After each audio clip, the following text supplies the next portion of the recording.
आयुर्वेद में स्नेहन का बहुत ही बड़ा महत्व है और इसे दो प्रकार का बताया गया है, यानी कि इसे दो तरह से हम कर सकते हैं, एक्सटर्नली और इंटरनली। एक्सटर्नली हम देख सकते हैं किसी भी ऑयल का एप्लीकेशन या घी का एप्लीकेशन हम बॉडी पे कर सकते हैं, और इंटरनली हम किसी भी घी या ऑयल का इंटेक कर सकते हैं।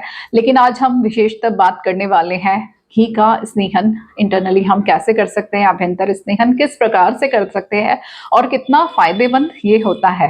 नमस्कार दोस्तों, मैं डॉक्टर मेघना शेखावत, आयुर्वेदिक डॉक्टर, आप सभी का मेरे यूट्यूब चैनल पर स्वागत करती हूँ। और अगर आप हमारे चैनल पर नए हैं तो इसे लाइक और सब्सक्राइब जरूर करें ताकि आप हमारे वीडियोस आगे भी देख सकें। स्नेहन हम सालों से करते आ रहे हैं, यानी कि अगर हम अपने खाने की बात करें तो उसमें ऑयल या घी हम डेली मर्रा में इस्तेमाल करते हैं, और वो अलग अलग तरह के तेलों का हम इस्तेमाल करते हैं। और घी या तो गाय का घी लेते हैं या भैंस का घी लेते हैं, लेकिन हम यहाँ पे गाय के घी और आयुर्वेदिक घी की बात करने वाले हैं कि किस तरह से ये आपकी हेल्थ में इम्प्रूवमेंट लेकर आएगा। आजकल बहुत सारे भ्रम हैं, बहुत सारे मिथ्स हैं कि घी का सेवन करना या घी को अपनी डाइट में शामिल करना आपकी बॉडी में फैट्स, कोलेस्ट्रॉल को बढ़ा सकता है, लिपिड प्रोफाइल डिस्टर्ब कर सकता है और आपकी ऑर्गन हेल्थ पे भी ये असर करता है। लेकिन मैं बताना चाहूँगी कि आज से हजारों साल पहले भी ये चर्चा का विषय था और इस पर गहन रिसर्च हुई है। चरक संहिता के सूत्र स्थान में हम देखते हैं इसमें अध्याय के अंदर काफी ज्यादा इस पे वाद विवाद रहा है, और फाइनली जो निष्कर्ष निकला है आज हम उसी पे बात करने वाले हैं कि कितना जरूरी है इससे हमारी डाइट के अंदर, हमारी डेली मर्रा की जिंदगी के अंदर और किसी भी चिकित्सा उपयोग के अंदर। स्नेह की जब हम बात करते हैं तो आयुर्वेद में 4 तरह के स्नेह बताए हैं, यानी कि स्नेह में हम लेते हैं सबसे पहले घी, फिर तेल, वसा और मज्जा। इस तरह से 4 बताए गए, लेकिन सबसे बेस्ट बताया गया है कि घी का आप स्नेहन कराएं और ये हमारी बॉडी को ल्यूब्रिकेट भी करेगा। और सबसे अच्छा रोल घी का ये रहता है कि अपने साथ बाकी अगर आपने कोई औषधि मिलाई है या फिर कोई भी हर्ब्स मिलाई है या फिर आपने कोई सब्जी मिलाई है तो उसके भी गुणों का अनुवर्तन कर लेता है, यानी उसके गुण भी अपने अंदर शामिल कर लेता है। तो कोई भी संस्कार आप घी के साथ करते हैं तो वो सारे गुणों को शामिल कर लेता है।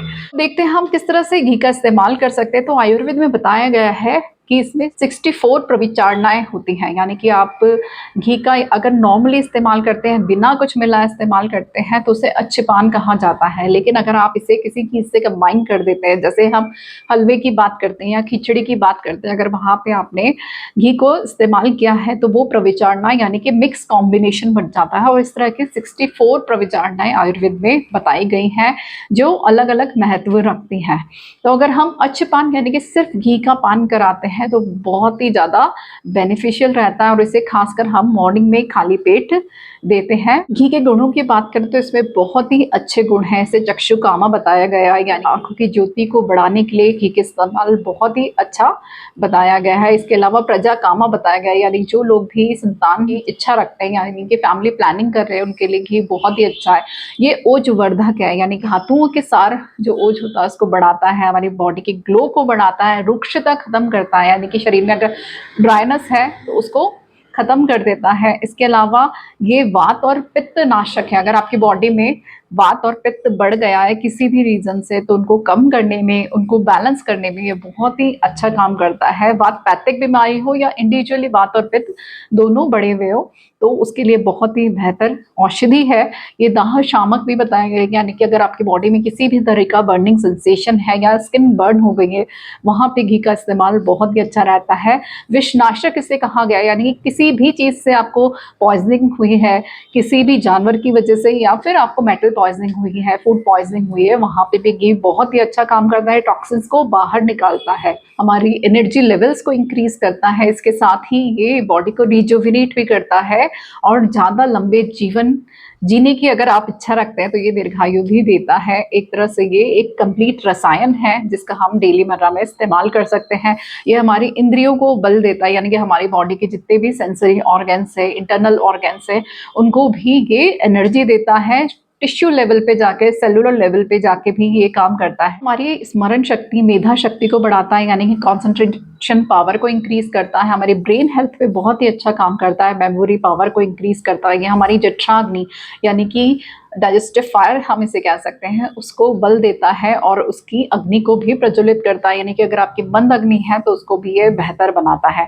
यहाँ पे ध्यान रखने की बात ये है कि अगर आप निराम अवस्था में, यानी कि किसी भी तरह का आपको इंडाइजेशन की प्रॉब्लम नहीं है, कॉन्स्टिपेशन की प्रॉब्लम नहीं है, या फिर अदर डाइजेस्टिव इश्यूज नहीं है, तो आप डायरेक्ट घी का पान कर सकते हैं, यानी कि इंटरनली आप घी ले सकते हैं। कहा भी गया है घृतम पित्त घनम, तो कितनी भी आपको पित्त से जुड़ी हुई बीमारी है, यानी कि एसिडिटी की प्रॉब्लम है, स्किन प्रॉब्लम्स है, आइस प्रॉब्लम है, या फिर कोई भी आपको पुरानी से पुरानी इचिंग है, तो वहाँ पे आप घी का इस्तेमाल करेंगे तो बहुत ही बेहतर रिजल्ट देगा। मॉडर्न साइंस ने भी कहा है कि सैचुरेटेड फैटी एसिड से बना होता है, इसमें ओमेगा 3 6 पाए जाते हैं, और यह हमारी बॉडी की मसल्स स्ट्रेंथिंग के लिए, हार्ट मसल्स के लिए, गट हेल्थ के लिए बहुत ही फायदेमंद है। साथ ही फैट कट डाउन में भी बहुत ही मददगार है। आयुर्वेद में स्नेहन का इस्तेमाल, यानी कि किसी भी घी या तेल का इस्तेमाल 3 तरह से बताया गया है। सबसे पहला संशमन चिकित्सा, यानी कि आपको कोई भी बीमारी है वहाँ पे एक थेरापेटिक डोज में घी का इस्तेमाल कराया जाता है। इसमें भूख लगने पर घी दिया जाता है और उसकी डोज भी अलग अलग होती है। सबसे लो डोज दी जाती है जहाँ पे बहुत ज़्यादा बीमारी बढ़ी हुई ना हो, और मीडियम डोज दी जाती है, यानी कि थोड़ी सी ज़्यादा 60 ml या फिर हम 90 ml तक की बात करें, वो दी जाती है स्किन डिजीजेस या कोई भी पित्त विकारों में। और सबसे ज़्यादा हाई डोज दी जाती है जहाँ पे भी वायु बढ़ी हुई है बॉडी के अंदर, वहाँ पे 90 ml 120 ml इस तरह की डोजेस बढ़ा के दी जाती हैं, और ये पेशेंट की कंडीशन देख के ही डॉक्टर डिसाइड करते हैं। दूसरा हमारा होता है संशोधन चिकित्सा, यानी पंचकर्म थेरेपीज, डिटॉक्सिफिकेशन थेरेपीज, जिसके अंदर स्नेहन एक पूर्व कर्म के रूप में लिया जाता है, लेकिन एक्सटर्नल स्नेहन के साथ हम स्नेहपान भी कराते हैं। और तीसरा हमारा होता है ब्राह्मण चिकित्सा, यानी कि पेशेंट का वेट बढ़ाना है, उस बहुत ही ज़्यादा दुर्बल है, बहुत ज़्यादा डेबिलिटी उसके अंदर है, कमज़ोर बहुत ज़्यादा है, या फिर पतला बहुत ज़्यादा है, वहाँ पे ब्राह्मण चिकित्सा दी जाती है, जिसके अंदर हम अलग अलग प्रविचारणा, जैसे मैंने बताया खिचड़ी, हलवा, या फिर आप रोटी के माध्यम से इसको डोजेस बढ़ा के भी घी को ले सकते हैं, लड्डू बना के ले सकते हैं। तो ये ब्राह्मण चिकित्सा। नॉर्मली हम घी को कब इस्तेमाल कर सकते हैं, कितना इस्तेमाल कर सकते हैं और किस तरह से इस्तेमाल कर सकते हैं। तो आप अगर अच्छे स्नेहपान, यानी कि नॉर्मली सिर्फ घी लेना चाहते हैं, या फिर अपनी बॉडी को ल्यूब्रिकेट करना चाहते हैं, आपकी बॉडी में बहुत ज़्यादा ड्राइनेस है या फिर पित्त बढ़ा हुआ है, गर्मी बहुत ज़्यादा है, बर्निंग सेंसेशन बहुत ज़्यादा है, तो इसे 30 से 60 ml आप खाली पेट ले सकते हैं। उसमें भी आप थोड़ा सा सेंधा नमक चुटकी भर मिलाएं और इसे मेल्ट करके फिर लेना है, और लेने के बाद जब तक भूख ना लगे तब तक कुछ खाना नहीं है, और इसके ऊपर आप गर्म पानी पी सकते हैं। अगर आपको प्यास लग रही है तो गुनगुना पानी बेस्ट अनुपान होता है घी पीने के बाद। तो इस तरह से आप इस्तेमाल कर सकते हैं। ये आपकी बॉडी को बल भी देगा, एनर्जी भी देगा, कमजोरी दूर करेगा, और बॉडी में ग्लो, लिब्रिकेशन, रिजुविनेशन, ये सारी चीज़ें भी होंगी। लेकिन इसे लॉन्ग टर्म हमें इस्तेमाल नहीं करना है। ज़्यादा से ज़्यादा आप 7 दिन इसका इस्तेमाल कर सकते हैं, फिर इसे बंद कर दीजिए। 3 से 6 महीने बाद आप इसका इस्तेमाल कर सकते हैं। शरद ऋतु बिल्कुल सही समय है जब आप घी का स्नेहपान कर सकते हैं। यहाँ पे भी देखा जाता है कि आपका पेट किस तरह का है। बहुत ज़्यादा कॉन्स्टिपेशन आपको है, हार्ड स्टूल्स रहते हैं, ड्राइनेस बहुत ज़्यादा है, ब्लोटिंग बहुत ज़्यादा है, तो वहाँ पे हम 7 डेज इसको देते हैं। लेकिन मीडियम आपका अगर स्टमक है कि हाँ पाचन भी हो रहा है, पेट साफ भी हो रहा है, कभी कभी कुछ प्रॉब्लम्स होती हैं, तो वहाँ पे आप इसे 5 दिन तक, 4 से 5 दिन तक इस्तेमाल करें। और कुछ लोग ऐसे होते हैं जो थोड़े से ही किसी चीज़ से, यानी कि अगर आपने गन्ने का रस भी पिया और आपका पेट खराब हो गया, तो ऐसे लोगों को 3 दिन तक ही घी का इस्तेमाल करना चाहिए। तो ये हमें ध्यान रखने की बात है जब आप खाली पेट घी का इस्तेमाल कर रहे हैं। तो अब घी कोलेस्ट्रॉल को बढ़ाता है क्या? अगर मात्रा आप बहुत ज़्यादा बढ़ा देंगे अपनी डाइट के अंदर, तो वहाँ पे ज़रूर ये हमारी लिपिड प्रोफाइल को, कोलेस्ट्रॉल को अफेक्ट करता है। लेकिन अगर मिनिमम डोज और थेरापेटिक डोज में आप इसको ले रहे हैं, किसी डॉक्टर की गाइडेंस में ले रहे हैं, तो वो एक वैल्यूएबल एडिशन है आपकी बॉडी में, उसका कोई नुकसान नहीं देखा गया है। आयुर्वेद में ऐसे बहुत सारे लोगों का वर्णन है जिनको घी का इस्तेमाल नहीं करना चाहिए, जिनकी बॉडी में कफ ज़्यादा बढ़ा हुआ है, जैसे ओबेसिटी के पेशेंट्स हम मान सकते हैं, डायबिटीज वाले पेशेंट्स हम यहाँ पे देख सकते हैं। इसके अलावा जिनको भी डायरिया जैसी कंडीशन है, किसी को ज़्यादा फीवर बराबर बना रहता है, उनमें भी घी का इस्तेमाल मना किया जाता है। या फिर जो लोग मूर्छित रहते हैं या फिर हमेशा उनको बार बार चक्कर आते हैं, ऐसे लोगों को भी हम घी का इस्तेमाल मना करते हैं। जो ज़्यादा पिपासा यानी जिनको थर्स्ट प्रॉब्लम्स रहती है, लो डाइजेस्टिव फायर है या फिर इंडाइजेशन जैसी प्रॉब्लम है, जहाँ पे आम अवस्था देखी जाती है, आपके डाइजेस्टिव फायर बिल्कुल अच्छे से काम नहीं कर रहे और आप उस पर घी ले रहे हैं, तो वो भी आपको पचेगा नहीं। और जिनकी डाइजेस्टिव फायर भी बहुत ज़्यादा बढ़ी हुई है, उनको भी मना किया जाता है कि जैसे आप आग में घी को डालते जा रहे होते ही आपके फायर बढ़ते जा रहे हैं। एक्सेस डोज आपकी बॉडी में अनवांटेड फैट को नो डाउट क्रिएट करेगी। आप इसको आंखों में डाल सकते हैं, ये आपकी आंखों की ज्योति को बढ़ाएगा। नेत्र में 1 से 2 बूंद आप खाए का शुद्ध घी इस्तेमाल करें, या फिर आप इसे गंडुश कर सकते हैं यानी मुंह में भर के भी रख सकते हैं, तो ये आपके बालों को काफ़ी अच्छा बना देगा, घना बनाएगा, आंखों की ज्योति बढ़ाएगा, बॉडी के ग्लो को बढ़ाएगा, दांतों को मजबूत बनाएगा, हमारे डाइजेस्टिव सिस्टम को बहुत ही बेहतर बना देगा, आपके डाइजेस्टिव फायर को अच्छा बनाएगा। तो आप इसे गंडुश के तरह यानी कि मुंह में भर के इसे 2 से 5 मिनट रखिए और उसे चलाना नहीं है। आप इसे स्किन पे अप्लाई कर सकते हैं, यानी कि आप बॉडी पे इसका मसाज भी कर सकते हैं। जिस तरह से हम ऑयलिंग करते हैं उसी तरह से घी का इस्तेमाल करें तो ये आपकी बॉडी में ड्राइनेस को कम करेगा। त्वचा अगर आपकी फटी हुई है, इचिंग बहुत ज़्यादा है, रेडनेस ज़्यादा रहती है, बर्निंग सेंसेशन ज़्यादा रहता है, तो उसको भी ये कम करता है। बालों में आप अप्लाई करेंगे तो ये आपके बालों को स्ट्रेंथन करेगा और बहुत ही अच्छी आप बालों में चमक महसूस करेंगे, लश्चर महसूस करेंगे। इसके अलावा आप खाली पेट 1 से 2 बूंद नाक में भी डाल सकते हैं, नस से कर सकते हैं घी का। तो ये हमारे जितने भी ईएनटी की प्रॉब्लम्स हैं वहाँ पे बहुत ही हेल्पफुल है। साइनोसाइटिस जैसी प्रॉब्लम में भी बहुत ही हेल्पफुल है।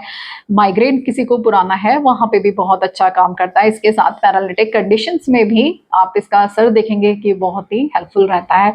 तो इस तरह से हम नॉर्मली छोटे छोटे चेंजेस करके घी का सिर्फ खाने में नहीं, हमारी बॉडी में अलग अलग तरह से भी इस्तेमाल कर सकते हैं, बहुत ही बेहतर है। आयुर्वेदिक मेडिसिन के भी कुछ घी होते हैं, यानी कि हर्बल इन्फ्यूज्ड भी कुछ घी होते हैं जो हम अलग अलग पेशेंट की कंडीशन में देते हैं। जैसे पिप्पलादिक हर, किसी को भी क्रॉनिक फीवर जैसी कंडीशन है वहाँ पे दिया जाता है। महातिक्त घृत स्किन डिसऑर्डर्स में दिया जाता है। वासा घृत जिनको भी ब्लड लॉस बॉडी में ज़्यादा हो रहा है वहाँ पे हम देते हैं, या फिर जिनको खांसी बहुत पुरानी है वहाँ पे दिया जाता है। त्रिफला घृत हम आंखों के लिए देते हैं, डाइजेस्टिव सिस्टम के लिए देते हैं। इसके अलावा हम फलघृत फीमेल इनफर्टिलिटी में देते हैं, सुकुमार घृत मेंस्ट्रुअल रिलेटेड प्रॉब्लम्स में देते हैं। तो ये अलग अलग तरह के घृत हैं। पंचगव्य घृत है या फिर कल्याण घृत है जो हम उन्माद अपस्मार यानी कि स्किज़ोफ्रेनिया जैसी कंडीशन के अंदर देते हैं।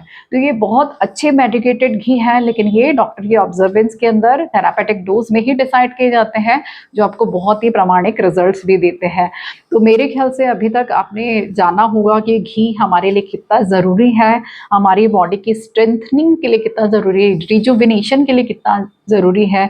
अगर हम देखें कि पोषण नहीं करेंगे, एक्सटर्नल हम बहुत सारे क्रीम्स ऑयल सप्लाई करते हैं, लेकिन अगर इंटरनल ल्यूब्रिकेशन हमने बॉडी का नहीं किया तो हमारे ऑर्गन्स बहुत अफेक्टेड होंगे। अगर हम नॉर्मल वात रोग के मरीज़ की बात करें या वात रोग का कोई भी व्यक्ति है उसकी बात करें, बहुत ज़्यादा व्यायाम कर रहा है, एक्सरसाइज कर रहा है, ट्रेडमिल पे भाग रहे हैं या फिर ओवर बॉडी को थका रहे हैं और उन्होंने अपनी डाइट से बिल्कुल घी को स्किप कर दिया है, तो सोचिए वायु कितनी बढ़ जाएगी। अगर आपको किसी भी तरह का स्नेहन नहीं हुआ या फिर लुब्रिकेशन नहीं हुआ तो सीधे ये आपके ऑर्गन्स पे ही इफेक्ट करता है और मल्टीपल ऑर्गन्स पे ये आपको असर देखने को मिलेगा। इसलिए बहुत ही ज़रूरी है कि हमें डाइट में घी शामिल करना है, लेकिन मात्रा के अनुसार डॉक्टर की गाइडेंस में ही इसे शामिल करें। और अंत में कहना चाहूँगी कि आयुर्वेद को अपनाएं और स्वस्थ रहें। धन्यवाद।